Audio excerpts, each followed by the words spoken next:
Okay. Hi everyone, welcome back to the Nature Talks podcast. Today we're here with Ushma. Hi. Hi Ushma, how are you? Very well. So excited to have this Yeah, conversation about nature. it's good to have you on our podcast finally. Yeah, we met a month ago, I think, Yeah. at the Canine Carnival, which was in Saket. So you had a stall over there, and you want to tell the audience what all stuff you had on the stall? So I recently pivoted from my previous business and started creating these wonderful blends and wonderful little wellness products which work really cohesively with nature. And I've got several floral tea stains which are caffeine free and made out of these herbal organic flowers. I've got some beeswax candle aromatherapy candles that are really good for us, bath salts, and like a lot of flower essences and different things. So I'm trying to work with the indigenous floras of of NCR for now because this is where I am, to create some flower essences, and in future hopefully creating more things with that. I remember the chocolates you had at the Oh stall. yes, I forgot about the chocolates. That's mostly because it's more in collaboration with what I used to do before. But I make these really clean chocolates with nut butters and like dark chocolate, and also have flowers within it. A lot of my products just have flowers. So Essentially. everything to do with flowers. Yeah. And Crown. what's the name of your company? Yeah, so my brand's called Supporting Saplings because I realize as we're all like saplings in a way, and we all need support while we are in that stage of growth of our life. And we can find you online also, right? Yeah, You yeah. have a So page on Instagram. Yeah, I've got a page on Instagram by the name of Supporting Saplings. So as I said, it's relatively really new, so you might not find a lot on there. But I've got another account called a Sprouting Seed where I share a lot about my journey and a lot about my noesis of the nature and natural world and my connection with it. And you can always reach out to me there. So what got you started with flowers, adding flowers and everything in your life? I think I was always this way. I grew up in Noida, but luckily I grew up in this residential colony of the electricity department, so we had a lot of like open area around us. And so my grandfather had this big kitchen garden behind their house, like really really massive. So it would be, I would get to spend a lot of time as a young girl, as a toddler, just chilling with the flowers, chilling with the vegetables, chilling with the rootiness, like working with the earthworms, and like finding little snakes and and all kinds of things like that, which was an amazing urban experience. So I was always really connected to nature. But the more I worked, and so just to give a little background, I've worked as a chef mostly, so I've been in the hospitality space for a while, and the more I delved into the hospitality space, I saw how much there is lack of sustainability and how that is really related, like very directly related to failing of a business. And not working cohesively in nature means you as an entity, as a business, as an individual are not cohesive with your own self. And that was very present. So the more I wanted to become authentic with who I am, I was like, okay, I need to make products that showcase that, which is flowers. Yeah, and so you can tell the audience something about your journey, how it started, how you started making teas with the flowers, and you just told me everything. Now we have to go tell all the listeners. To kind of repeat my words. It's okay, I can do that. So I think it was really cool just for me. Like I grew up eating all the flowers, and I was like that, always I would just like something and I would eat it, like very comfortable trying unknown things and not thinking that if they're gonna Are there some which don't taste so good?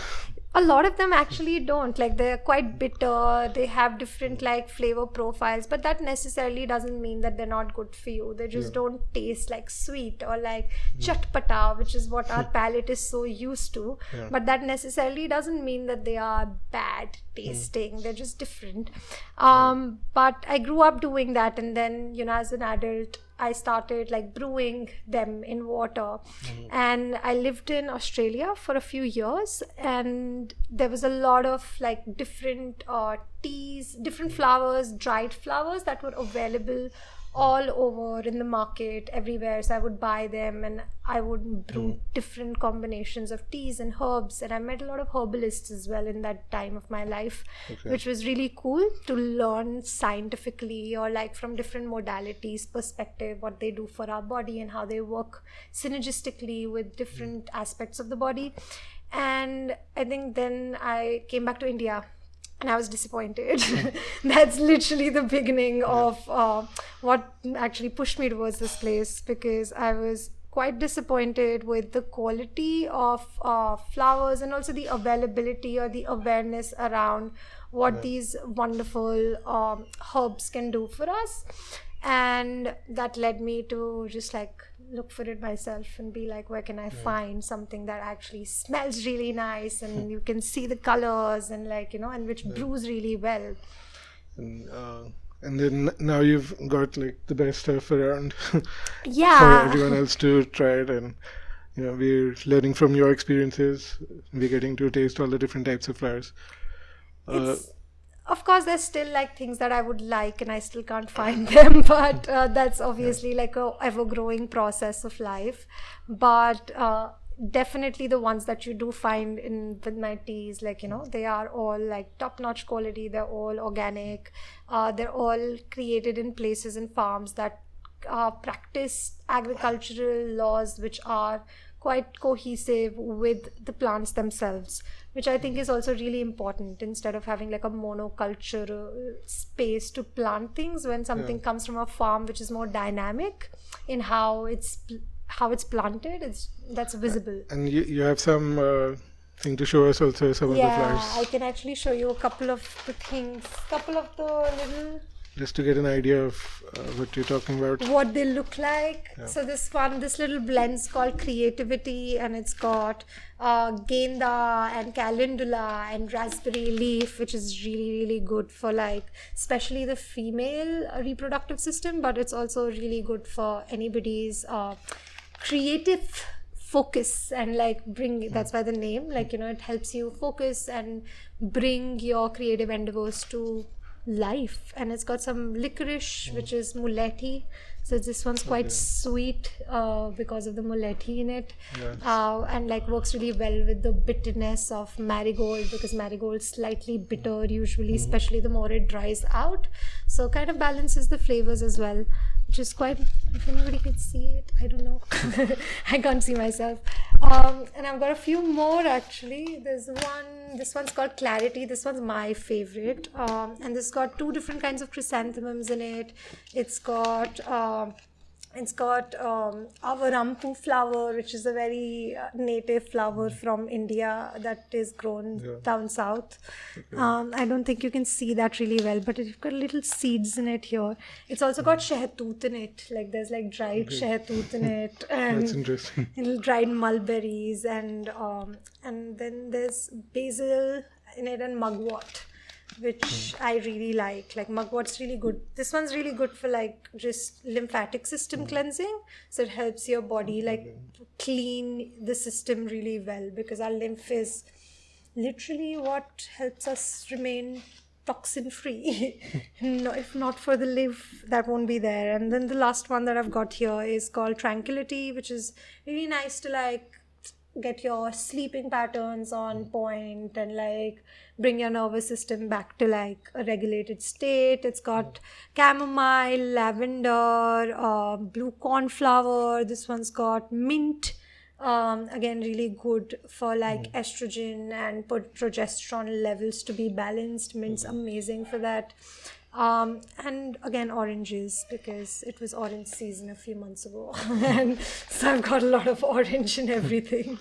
I like the names Creativity, Clarity, and Tranquility. Yeah, there's like a little eye, the eye is in bracket in all of them, if anybody notices, because I think one of the aspects of like this is that how we can remember who we are and how we get to know ourselves internally a lot better. So it's like focused on getting to know yourself through working with the synergies of the flower, because how I view the natural world, it's very sentient, and if we know how to listen, they communicate a lot. Yeah, you said something. You mentioned this that day at the carnival, that you understand the plants and trees. So yeah, even I think about that, and I believe the same thing, that if you spend time around the trees, they're actually giving you information, they're giving you ideas, and you're getting new thoughts in your mind. It's not coming from nowhere, it's coming from the trees and the nature around you. And all those new ideas are going to help you with your life later on, like whether it's to do with yourself or your surroundings, or how to move around in life also. So all this is being taught by the trees, which have been standing there for so many human generations have come and gone, and those trees have been there watching everything, learning everything, and they're passing their information to all the other life forms around them, including us. Totally. So, the people who meditated under trees got enlightenment. Exactly. Like that's what I was about to say while you were talking about it. If we see so many of our temple grounds are centered around trees, so many of the like Buddha, like Vivekanand, all of these like big teachers and prophets, so to say, also have deep relationship with particular trees and their consciousness, because they were their guides. Like I feel like all the trees are here to like really support us in understanding intangible aspects of life, thought forms, as you said, like bringing new thought forms to us, which are probably not that accessible prior to being around them. And they are very communicative, and similarly are the flowers. That's how gravity was also found. And the apple fell. Exactly, from a tree. Let's not forget about the apple tree there. And like you were talking about in Australia, how they were these open markets, and how we think of those kind of situations as something backward, but it's actually something which is forward thinking. Yeah, and, I think that was really cool what you said, that backwards is backwards is forward. Is that what you said about it? Yeah. I like that. Like going backward is the way forward. Going backward is the way forward. I think it was really cool to witness that how so many of these structures that are present in our society so sedimentedly as like a developing nation, so to say, though I don't believe in those sort of like demarcations and labels, but that's different. These systems that we are very like, from our generational point of views, or the generation like after us, they consider them not so cool, or not so forward, or not so like developed, or not so like just like not the way to go, and be like, oh, let's go to the mall and shop from like a big supermarket and things like that. But these same systems that we are borrowing from the Western world, and they've been having these systems for years now, they're realizing the repercussions of it now, and they're like, oh my god, this actually created so much more damage to our society, and they're going back to the systems that are already here. Like they'll have these big open markets, they'll also have shops where all the pulses and all the produce and everything's like in like big boras, big bags, all loose, not packaged, so that people could bring their own jars, people could like just fill them up themselves, take as much as you require, take what you need, not what's available. Instead, like, because you focus on need, not on the greed. Exactly.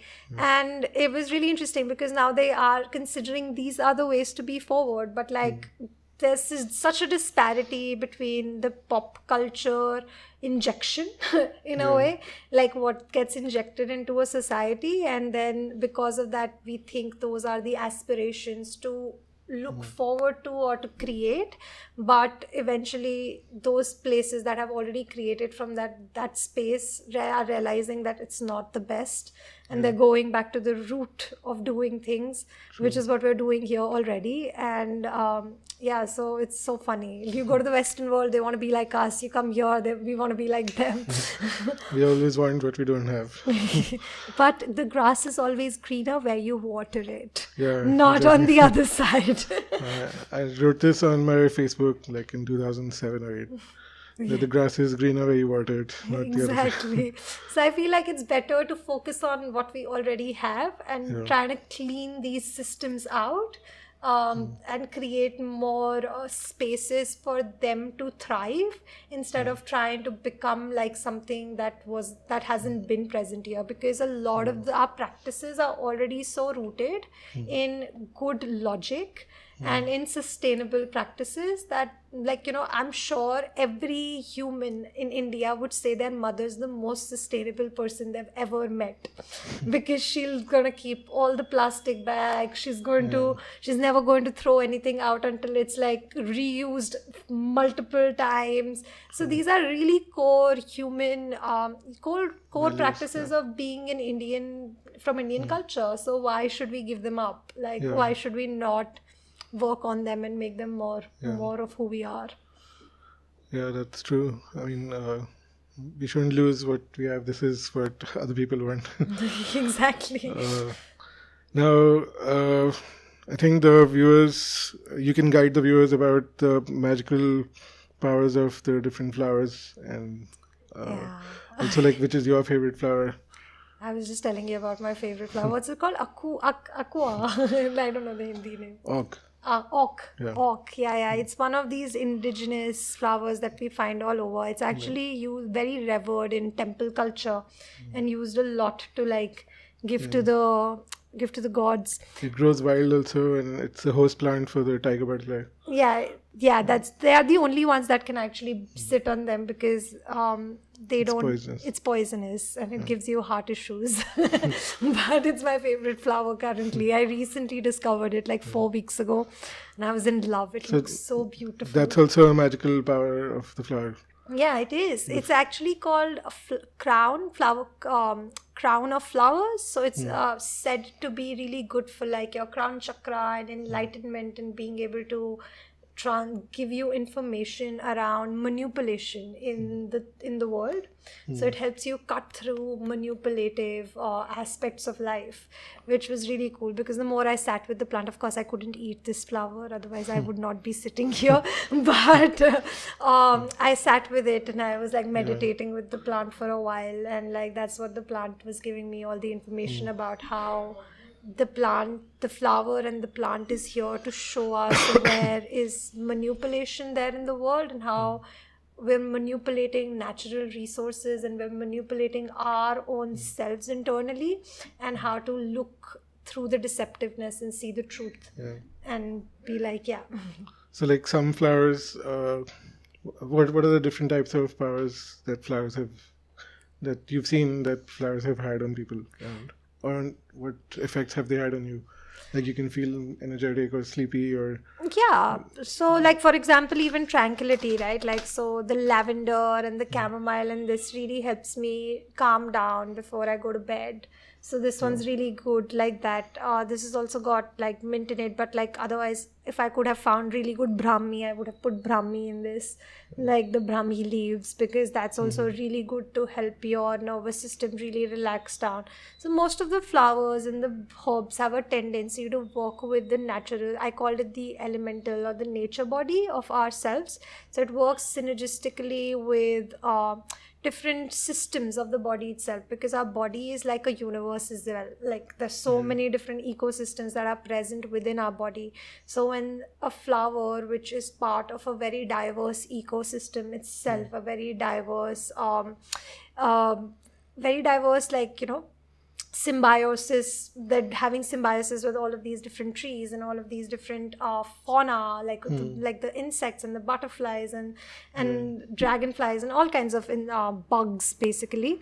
When they come into our body, they help and work with different systems of the body as well, but in a very natural way where they're quite adaptogenic. And what's the meaning of that is, for example, mulethi works really well to balance the blood sugar level.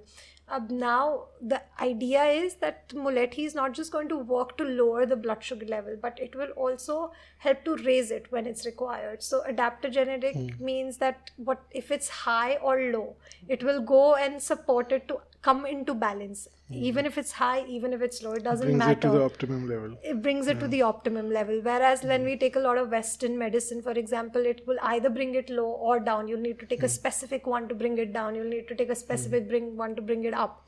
So whereas flowers and natural herbs have this adaptogenic quality that supports it to bring it to the optimum level wherever it is. So it has that consciousness again. It has that sentientness to recognize where everything is and how to work with it to come back into a place that works really well for us. Yeah, we are nature, and nature is inside us. It's flowing through us right now.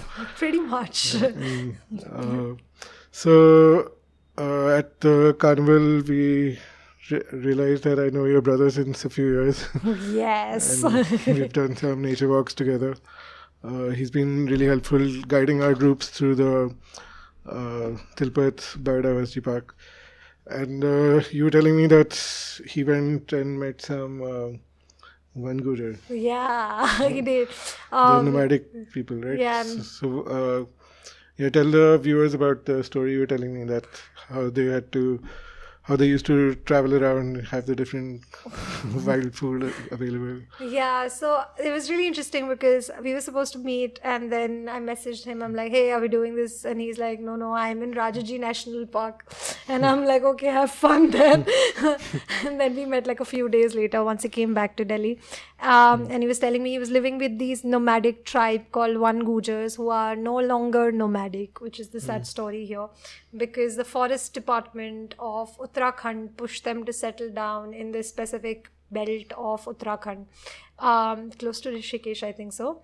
But what's that doing is, and this happened 30 years ago, so 3 decades only, and in 3 decades they had cholesterol issues, they're having cardiac issues, they're having lots of different body problems, because I think they're not able to sustain the kind of lifestyle they were sustaining. Like, they are not able to move around. They used to move around Rajasthan, Uttarakhand, Himachal, and all up to Kashmir. And they'll come back again from Kashmir. And the funny bit is that it's not just affecting them, it's also affecting their fauna friends, because they were really close friends with buffaloes. Like, they are buffalo herders in a way, and they would travel with these buffaloes, but not like in possession of them. They actually call them their friends, like not like that they're owners of the buffaloes. They're just friends traveling and going through these landscapes together, essentially. And they would also have these like big mountain dogs with them, and now these poor mountain dogs have to settle with them in a land in Uttarakhand where it gets really hot, because usually they would go up, but Cold climate. they would go to a colder climate when it gets really hot, and they'll just be in a place that would work for them.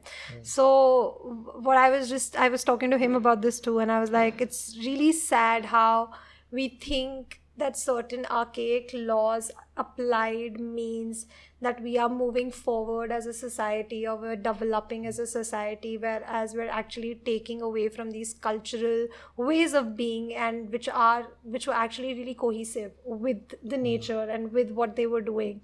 Because you can't really change people's diets or their habits in 3 decades, especially for like a tribal community that is quite, they're not in the city. They must have access to internet, but they're not like researching or getting to know things like, oh, now I know this is not good for me, so I'm going to start eating that. Like, they don't have that kind of a mindset, so they would just eat what they were eating. But now you've stopped their activity, so it's not working really well for them. Having impact on their health also. Yeah, it's massive impact on their health. Like, he was telling me, they're all become like really fat, and they're like all sitting down and like, and not moving anymore. yeah, but then people are doing great things in it as well. He was talking about one of the guys who got award for being pioneer within that region. So he started creating schools for the Van Gujar young people, so that they can learn their own language and they can learn about the flora and the fauna of the nature around them. Because there's just such a lack of the younger generation knowing these really cool stuff, like, you know, even like for me, for that matter, like my grandmother would go out for a walk and she'll bring so many herbs from like urban foraging, and she won't even go for like a big walk, she'll go like sector mein aas paas, and she'll bring all of these things. She'll bring like brahmi and amaranth and like something else and something else and like giloy and like la la la la la. I'm like, where are you getting all of this from? Because we don't have that like knowledge. We don't know how to recognize these plants now, which is so sad. And it's a matter of like 2 generations, just like the one Gujars. It's the same for us. Yeah, we need to.